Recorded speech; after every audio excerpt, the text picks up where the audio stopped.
Haere mai ki ngā Whakatau Koorero o Tainui Waka ki roto o Taamaki Makaurau.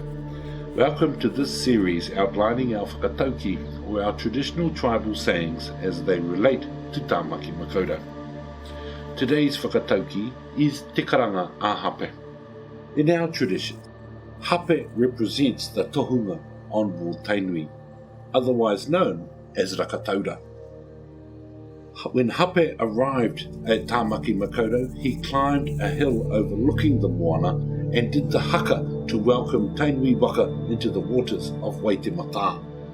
And so, with that haka, they called it Te Karanga a Hape.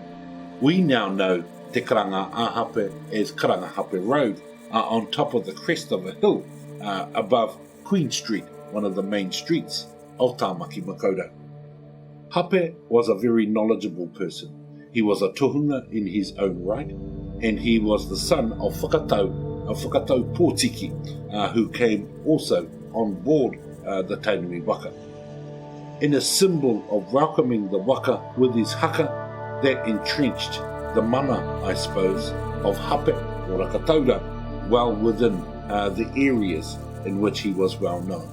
The Manukau Harbour, for example, all over Taamaki Makaurau, Hape ki tuarangi, Rakataura, te tohunga urunga i a Tainui Waka. Koia teenei, ko te Whakatau Koorero o tēnei rā, ko te karanga a Hape. Paimaarire kia tātou katoa.